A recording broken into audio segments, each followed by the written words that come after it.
Y'all, so I usually do my Bonnet Bay content from the bed. It's my safe space, but this time I had to take it to the streets and ask a masculine in real life some questions about what we've been talking about, y'all, because usually I talk to the goddesses about these types of things, but I wanted to get a male perspective. So I got some questions for you. Yeah. And I just ask you to be honest and let me know what you think. You know what I mean? It's a safe space. Okay, so a lot of times I'm talking to my goddesses about spiritual relationships, and I've got this term spiritual situationships. Mm-hmm.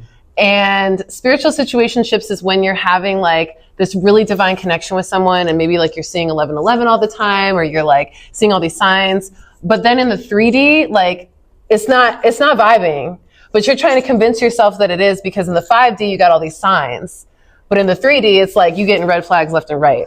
Have you ever experienced that? Do you believe that exists? Like, what's your perspective? Well, first I'll say is that when it comes to the spiritual community, a lot of people are delusional in relationships. And, I used to be like that. Okay. I used to be like that myself. Oh, he's called himself out. Go ahead. Accountability. But when I realized that, I just started to just see people for who they are now and start to like save myself and and tell people, like, because people are so optimistic and they got all this Neptunian energy in their chakras, and in their crown chakras especially. So when they are dating somebody, they're like, oh my gosh, and they like, they see all these angel numbers, and it's so easy to manipulate somebody with the spirituality, because people people call me a twin flame and soulmate, and be like, oh, this takes you at 555. Oh my gosh, the 1111 text that night, y'all. It's actually people. That's like the spiritual F-boy booty call, 1111. Yeah. Oh my God. and you'll see, like, it's actually easier to manipulate somebody who's spiritual than it is in the Matrix. Like, it's easy to manipulate a spiritual man or a spiritual woman, because all you got to do is just have word crystals. You know what I'm saying? Text them at 444. And call them your twin flame, and, be optimistic and act like you spiritual. We're spiritual.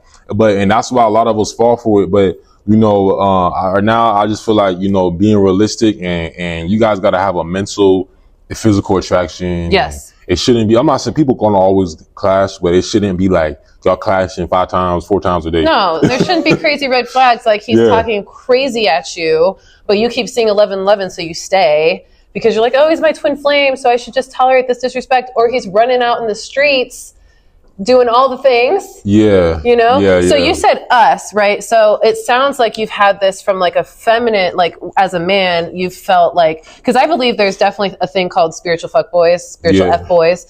But I'm wondering, for you as a man, have you experienced like the equivalent of that from females? And like, what is that like for you? Yeah, I definitely met a promiscuous spiritual woman. Okay. She's from New York, and that's kind of like that's you know who you are, girl. Yeah, that's honestly the energy that she carried, and she was very obvious with it. Like, hey, this is what I do. You know what I'm saying? And I honestly think it's even worse when people are spiritual and they are, sleeping around everywhere, because it's just like, that energy exchange is real. Mm-hmm. So it's like, you could do all the cord cuttings you want, but it's just like, you know what I'm saying? It's like eating McDonald's and detoxing, eating McDonald's and detoxing. Why are you doing all this stuff to your body? Why not just, there's nothing wrong with dating and stuff, but why you gotta sleep with them? Right. Like, and like I said, we got free will, but when you start doing it, like, you might catch something. People catch stuff every day. You might catch something. Physical or energetic too. Yeah. What do you mean energetic? Like, you could catch energy. I think there's plenty of energetic, like a sexual demon. Yeah, like, I forgot they call it like a STD. They call it a sexual transmitted demon. I've never heard of that, but that's hilarious. Thank you for bringing that term to my awareness. Yeah, that's a real thing. No, because it is. It's like you can become a succubus. You can become someone that's like I don't know, like a nymphomaniac is, I believe, like a misalignment. It's like you've opened your energy up so much sexually that now you're like addicted to sex, or you're addicted to that type of intimacy, and you're not actually, because I have a podcast called Sex and Synergy, which is all about like making sure there's actual synergy with someone before you have sexual encounter, and understanding the energetics behind every kind of sensuality or sexual experience. and a lot of the STDs that you're talking about, the demons, is like, demons. Yeah, you're interacting with energy and you're interacting with the astral realm while you're in those intimate experiences. So whatever spirits that you're opening to in that person and in the astral are going to be more likely to attach to you if you don't have discernment. Wait. So I do know about this. So you're saying when you are actually having sexual energy exchange, you are active in the astral realm. Oh, for sure. That's one of the most active spaces in our experience in life, because what we're doing is, first of all, you completely let go of the mind, which is like meditation, right? Right. Very, very opening of a portal. And then you're also in bliss, which is also one of the highest frequencies that you can be in. Okay. And so that ecstasy, that bliss activates even more connection to the astral realm. And then you're often in flow. You're in complete flow with that person. Yeah. So you're intuitive with your movement. You're intuitive with how you're experiencing that, and then the actual like chemical and electric connection is a chi exchange. It's a prana. It's your life force energy. And if you know anything about like the Magdalene Manuscript or like the sex magic of Isis, like I seen that one. Your ka body and your ba body, like there's an electromagnetic exchange, and that's part of what creates not just the experience but a potential life. So it's literally a portal to another world. That is your favorite way of manifesting is through the O method, like a lot of people are calling it. What is it called? The O method, like the orgasm method. Oh. So you like manifest through orgasm, which is cool, but you can do that on your own. You don't have to do that by like opening yourself up to somebody else's energy that you might not even know and that you don't know what they're attached to. So do you find yourself seeing more men do this, women do this? More women for sure. Okay. Yeah, and I think it makes sense because women are like the portal of creation in a lot of ways. So their womb literally generates that frequency, so it makes sense.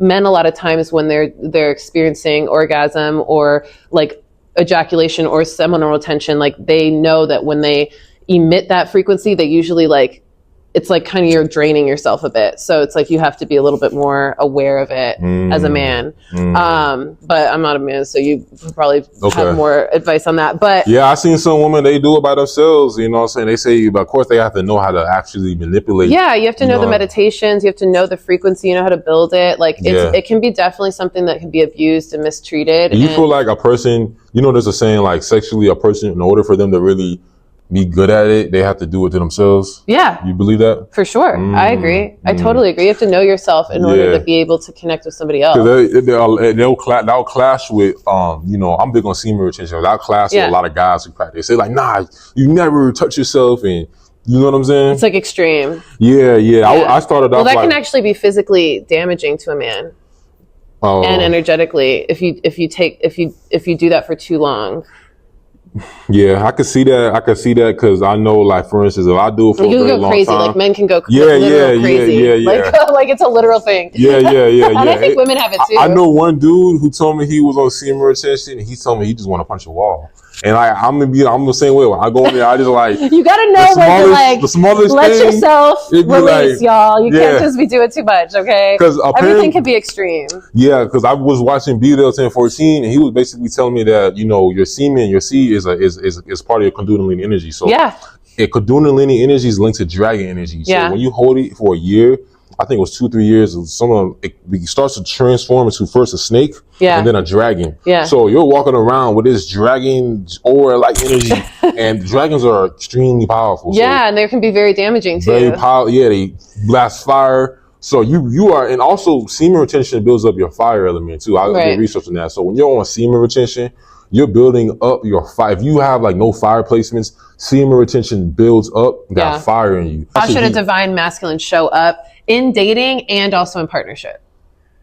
He should show up as a teacher. I feel like that's the main thing. And that's why I feel like, you know, sometimes if you're going to be in a relationship with somebody, the man has to be somewhat older, just because he you know what I'm saying, he could teach her more. If she's older than you, bro, it's like she ain't gonna naturally, she like, I live a little longer than you. So you got to be older than her. You got to be more wiser than her. You got to have more experience. That's what I see a lot of like relationships work out, is when the man has more experience. If she has way more experience, lead, so that he can lead. Right. Because a woman, like, at the end of the day, like, a woman has to have respect for the man for it to work out. She's not gonna have respect for you if you've never been in a fight, if you never got a lot of women, if you never really done, if you never got like you gotta like learn all the skills. If you don't know how to do things, like you don't know how to, you got to teach me something, 100%. Yeah, even whatever it is, the man has to have wisdom and experience. I want to say wisdom, but some type of experience or something to teach. But I feel like his main goal is to teach her, and teaching obviously comes with building. You know what I'm saying? Yeah. Be like, oh, he's supposed to protect her. He's supposed to build her.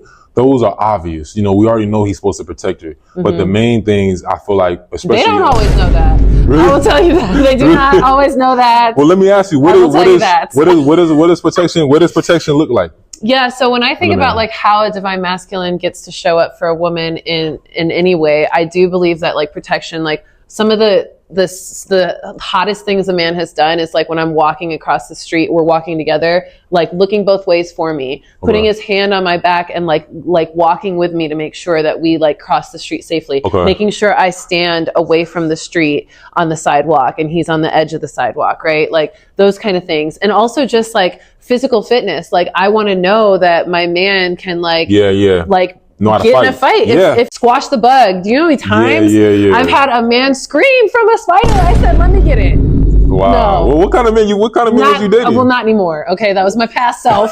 I've evolved, y'all. This is why we're having the conversation, because I know a lot of goddesses out there need this work. Yeah. I think those things are apparent when strategy is a protection. Like being able to strategize a problem and like be like, okay, let's avoid this issue by doing it this way. Or I love that idea, babe. You're so intuitive, you're so creative, great ideas, but let's like refine it with some structure and order so that we avoid these issues and we know how to tackle it and make it the most prosperous possible. Like I love that. Financial protection doesn't have to be like you're paying for everything, knowing about finances or better ways to build finances or an empire is great. Yeah.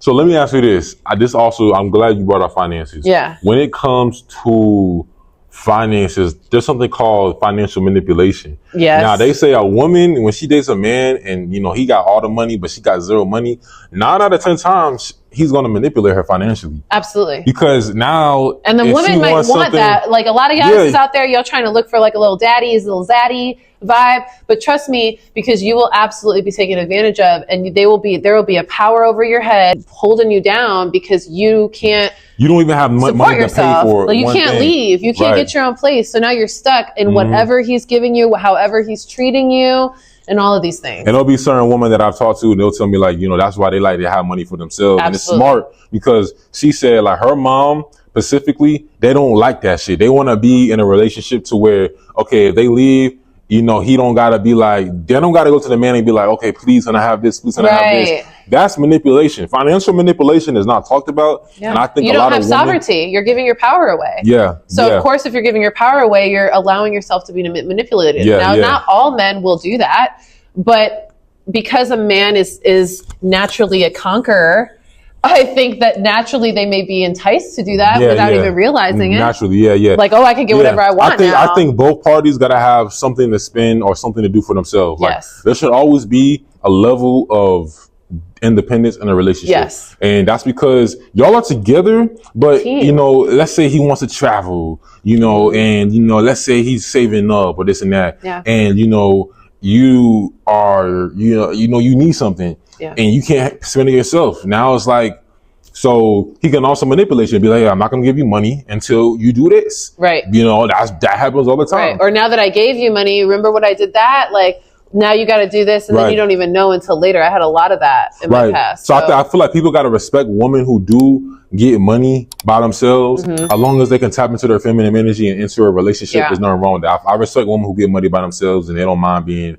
a businesswoman. Yeah. And that's for me, I've been that way, but I've had a lot of men that were also like, I ended up being the bigger breadwinner. And then that was also awkward because it's masculinizing for them. Yeah. And then and I lose a little respect too, if you can't match my hustle. So I definitely think the leadership quality and like teach me how to make more money. I want you to make the same amount or more than me. So I can feel inspired and know that you got us as well in case like I get pregnant and I want to take a couple months off or something whatever. So from that perspective, just to wrap it up, feminine. So how do we think that the feminine should be showing up in those types of interactions, dating and partnership? What's your perspective? as far as I feel like a woman, she definitely got to come up more like a student, you know, in a way, like you said, like it's a teacher-student aspect. Be inquisitive, be curious. Yeah, she has be to be open-minded. Right. She has to be humble. Like meek humbleness, that is really what makes like a relationship work when it comes to the woman's side, the woman's work. Is the more humble she is, then it's like all that means is her not talking about her ego all day. You know what I'm saying? A woman's like, oh, me, ego, like that turns a man off, and it really makes a man like, okay, like this is like masculine. It's not showing that she's a nurturer. Right, right. So it's just more so like keeping the meekness to yourself when it comes to a woman. We used to see it back in the 70s and the 80s with our moms or our grandmas, and now it's just like we don't see it as much. We see the woman, you know, very got inflated egos now. So that inflated ego and you know the power, we see a lot of power struggles. It's like it's not knowing scary. how to submit. Right. Yeah. It's scary. Yeah. Yeah. Yeah, I agree. I think women definitely get to show up as nurturer and like study your man, observe your man, anticipate his needs. Like you can tell he's tense, give him a back massage. You can tell that he's hungry, or like, you know, this is around the time he gets hungry, make him a fucking sandwich. And it's not that you're being like super submissive and that you're like groveling to this man. It's that you are taking ownership of your intuition and your ability to nurture, because he's also taking ownership of his ability to create structure and provide and lead. So how can you nurture him so he has enough energy to lead? I think that's super important. And I think also like women being able to help the man become more vulnerable. Like, oh, it looks like you're stressed. Do you want to talk about it, babe? Or like, oh, I have this vision for you, or you're telling me your vision for business and I actually see this for you. And like being the cheerleader, like those types of things are so important for a man.